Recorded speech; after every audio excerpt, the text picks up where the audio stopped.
Oh, yeah.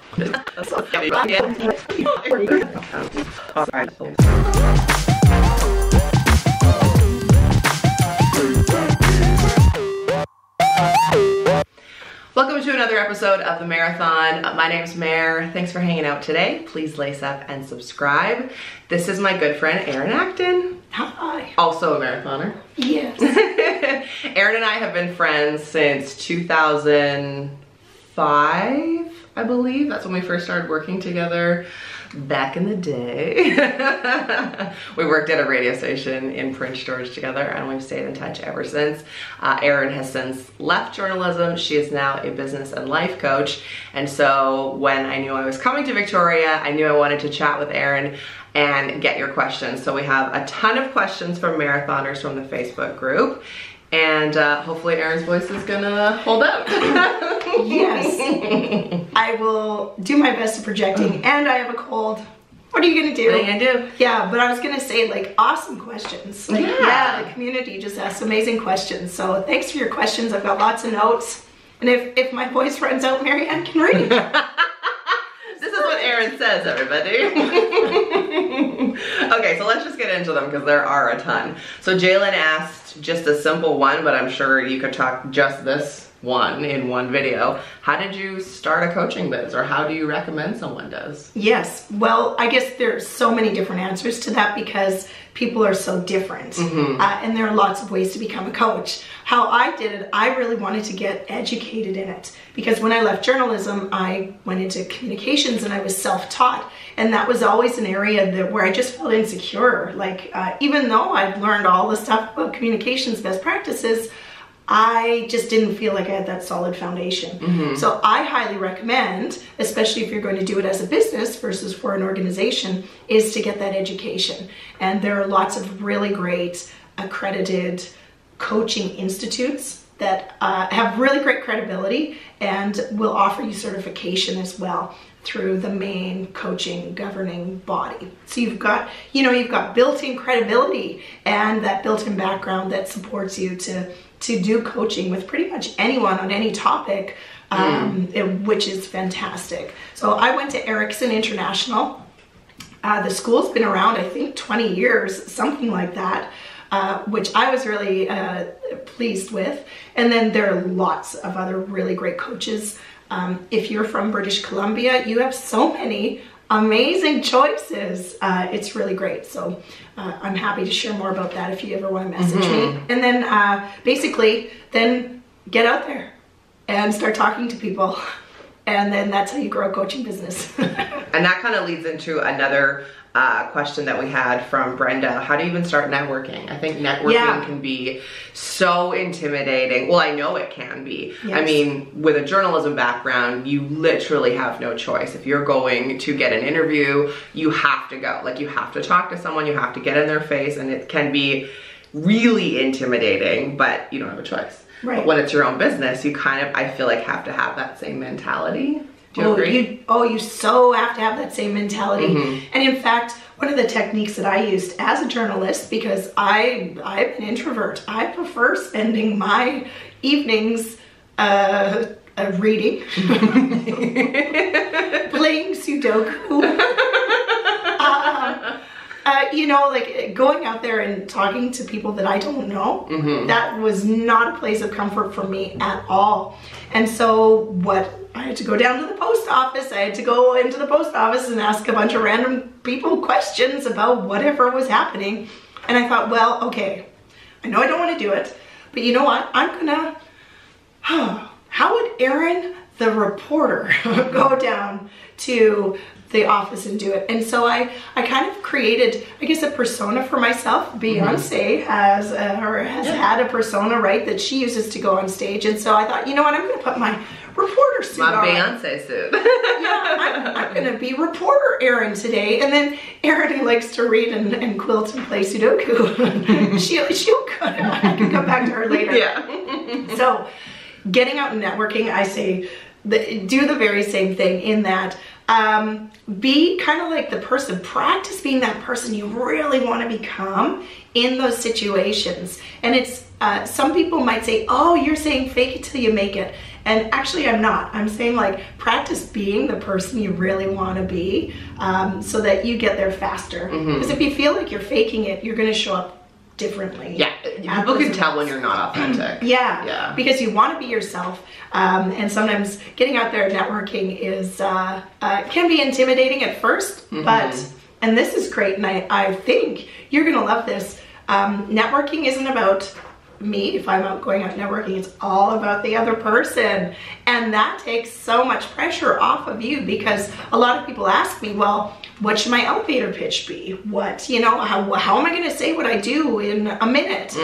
What if someone asks me this question? What if they ask me that question? It doesn't matter. You know what your business is. Right. You know, like, you know what you do, how you support people. Just show up as you and say, well, gosh, I love helping people with love, if you happen to be a relationship coach kind of idea. But for networking, going out there, it's really about asking the other person all about themselves. Really, having a genuine conversation, being really curious. The best networkers seldom talk about themselves, but people are drawn to them like honey. Like honey. It's kind of, it goes back to that like reporting background, right? Like you're always asking them questions about themselves, like, and then trying to draw them out and get that info. And then I'm guessing then once you kind of know a little more about them, then you can shape a plan and you can shape how you would help them, that sort of thing, right? Yeah, oh, absolutely. Asking questions is so important, because you can be asking just generic questions as you get out there, as you get to know the community, get to know the people in the group. Really great to set that foundation of who is there and who you're actually speaking to. And then kind of doing some thinking about, well, what might be some strategic questions that I can ask that might prompt some responses that might be in my field of work. So for me, you know, sometimes a great question for me to ask, and actually this is a great question that you could ask in any networking situation, once you've asked a few other questions, would be like, what's your big challenge in your business right now? And then you're like, oh wow, well what I'm really wanting to focus on next is whatever. Like it's just such a great open-ended question that people can say, oh my gosh, well, I need a social media manager, right? Like my social media is kind of like crazy. I haven't been doing it. I know I need to be doing it, but I haven't because it's so blah, blah, blah. If in that case, if I'm a coach, which I am, but I know social media people, I'll be like, oh my gosh, well, you need to talk to so-and-so because, and you know what, they're right over there. Like, come on, like, let's go meet them. So you're already helping them. Yeah, and you're creating a relationship. You're creating something genuine. But usually you can find some questions that'll help draw them out. So I like just using you, for example, the social media work that you do. Would be like, so like, what are you loving most about social media these days? In which case they might be like, oh, well, I'm not on social media actually. Like, I hate it, and like, I'm right here, I'll help you. Yeah. Or you could be like what mystifies you about social media? And then it's a great way to start that conversation. That. Yeah, that's great. We also have a question from Jolene who said, creating, selling merchandise, where to begin? Do you have a best website for a startup? I have no idea. I would defer to, you, absolutely. You've been in the merchandise area. Yeah, I would say, like, even just Erin doing that, to me, is great. Like, remember, you don't have to have all the answers to everything, and I think, like she said, instead of, like, faking it till you make it, just say, like, I don't know, but let me, like, defer you to an expert. Or, like, when I first started my business, I was getting questions like, can you help me with my LinkedIn? Can you build my website? And initially, I was like, okay, I'm just gonna teach myself all these things, and then I was like, no, I do X, Y, and Z. This is my services, and if you're looking for something else, let me pass you on to someone who can. And I think for me, it's been good to really stay in my lane and know like what I offer and what I don't. So that's been great for me. As for merch, and for best website for a startup, I use Wix, which is wix.com. That's the website that I built marathoner.com on, and that's where I have the store. I did a lot of research to whether to sell like via Amazon or how I was gonna do it, and Wix to me seemed the best bang for my buck. And then when it comes to creating and selling merch, me personally, I started out and I still try to source from local businesses, so if I can. So there's definitely some marathoner merch that has been created by marathoners, which I thought was really cool. Yeah, so you just kind of have to play around and research and just ask people. Like, I just started asking people, like, where did you get your merch? How did you do it? What do you recommend? What's the most like cost effective and that sort of thing. So Nicole has a really great question. How did you start getting clients? Yes. Oh, okay. So yes, getting started, asking people to work with you, it can be really scary. Yeah. The question comes up all the time, like, how do I sell to people without being salesy? Yeah. Yeah. And what I had to learn over time was that if I was thinking that while I was having the conversation, my focus was on the wrong person. My focus was all on me. Ooh, that's good. Yeah. Yes. And if you're having those thoughts while you're having the conversation, oh my gosh, I don't want to be salesy, just let that go.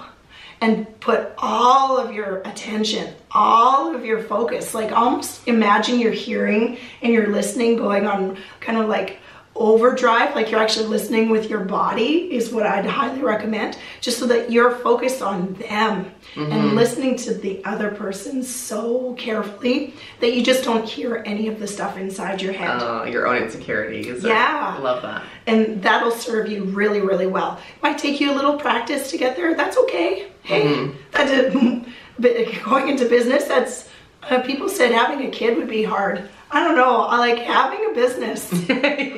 That's hard. Yeah. You have to be a strong person to have a business. Yeah, because you have to do scary things. Yeah, yeah. You can't do the scary voice with your clients. You can't have the mom voice. The mean mommy can't come out. So, and then I guess in a more tactical level, it's about talking to people. It's about a lot of what I was saying about the networking really applies here too. Asking lots of questions and making offers. If you're not making offers, you don't have a business, you have a hobby. As in, hey, wow, what you're doing sounds really interesting. I would love to learn more about that. Want to go for coffee? There's an offer. And so and don't just say, want to go for coffee, you pull out your phone. Yeah. And you say, and this is going to save you so much follow-up, back and forth, emails, all that. What is your Tuesday? You pull out your phone. What's your Tuesday too like? Yeah. Oh, well, that works for me. That doesn't. Done.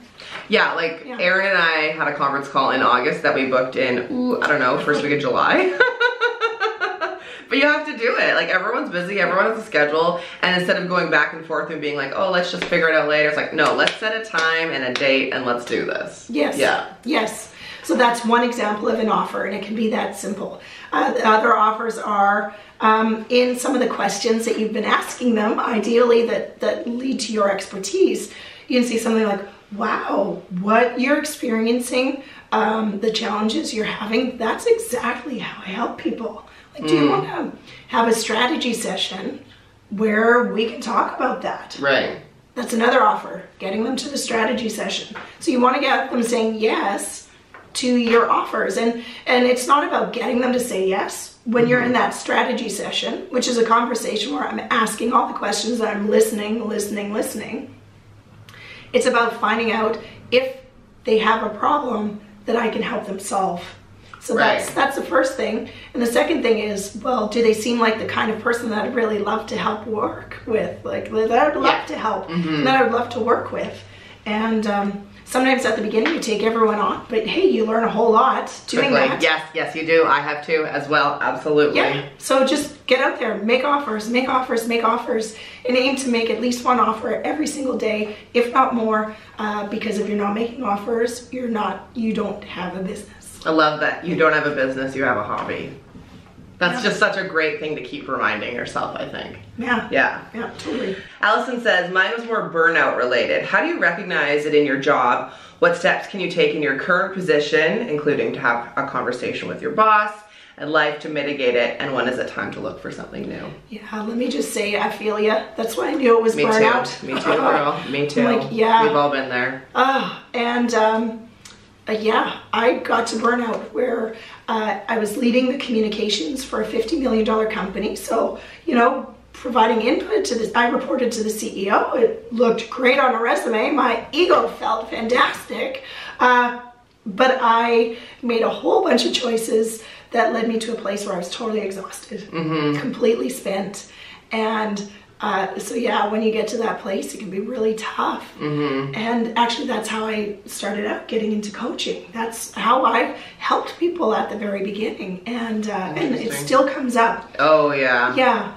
Less people to ask about burnout because for some reason there is a little bit of stigma associated, like, oh, there must be something wrong with me. That's just what I have sensed and experienced. Or I feel like some people believe if you're burnt out, that means you're doing it right. You're working really hard, and that's how you should be. I get that like from marathoners, from friends who are like, oh, I'm so tired. Oh, I'm working overtime. It's like, yeah, but for what at the end of the day? You know, I think like I've talked a lot about how being overtired and overworked isn't a badge of honor. Like, let's stop bragging about this. Yeah, right? Absolutely.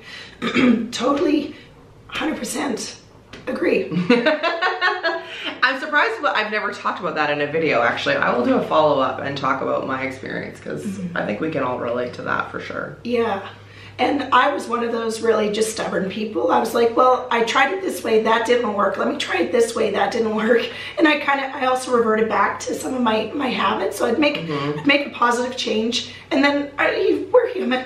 Yeah. You know, soon I'd revert back, and so I'd try again. Then I'd revert back and try again. But each time I made a bit of progress. I'm sounding really squeaky. I think we only have one question. Oh, that's the last one, don't worry. So, yes, to get to your questions though, I feel fine. It's just, it sounds awful. How do you recognize it in your job? I think if you're asking this question, you already know the answer to that. Yeah, I was gonna say the same thing. You already know. Yeah. And my advice would be to take some steps before you get to the place where you're super exhausted and you feel like you can't take any steps, because burnout has a very strong correlation to depression. Of course, not everyone who experiences depression has been in burnout, but most people who get to depression who have been burnt out previous to that. So there's a super strong correlation. You want to get to it and start working on it before you get there, because otherwise it's going to take even longer and may have some permanent impacts for you. And once you're there, it's so much harder to pull yourself out. It's like, I'm so tired, I'm so busy, I'm so exhausted, but I'm too tired and too busy and exhausted to figure out how I can't be tired, busy, and exhausted anymore, right? Yes, exactly. And so you said, what are the steps you can take in your current position? It sounds like you want to have a conversation with your boss about this, but let me tell you, it's all about the choices you're making. And this is like tough love from me being there. It was the choices I was making. Same. To work late, to work so I usually start at 7:30 kind of idea, drop the kid off at daycare, rush to work, work sometimes until like 10 at night. I would be locking up the gate and then come home and work some more until usually like 1 or 2, and then I'd fall into bed and get up at, I don't know, 5 or 6, depending on how much work I had to do the next day. Right. But I was making those choices to do that. Once I recognized that it wasn't work forcing me to make those choices, things started to change. But I had to have that realization. I had to have that. The onus. Yeah, I had to take ownership. I had to be responsible and accountable to me. So, hon, this is all about getting really real with you. Find out what's most important for you, and then decide to take steps to reinforce what's important for you. So that's around work-life balance, the hours that you will work. I've got a whole program that I've created specifically for this. So like, hon, reach out. I would be more than happy to talk to you about that in more detail, and especially if this is resonating with anyone else too. And know that you're not alone. Yeah. Like, know that so many of us, whether it's like work, whether it's being a parent, whether it's X, Y, and Z times a million, like, this is something that I'm just so tired of it being commended in our society. Like, you don't have to be exhausted all the time. You don't have to feel like garbage. Work-life balance is possible. It isn't this like anomaly that we all strive to and never happens. It is possible. It absolutely is. Yeah. Okay, and the last one from Kathy before Erin totally loses her voice. We're doing well here. She's a consummate professional. How does one figure out what their true passion is? How to figure it out? Yes. Well, I want to recommend one of the books that was so helpful for me. I recommend it to others too.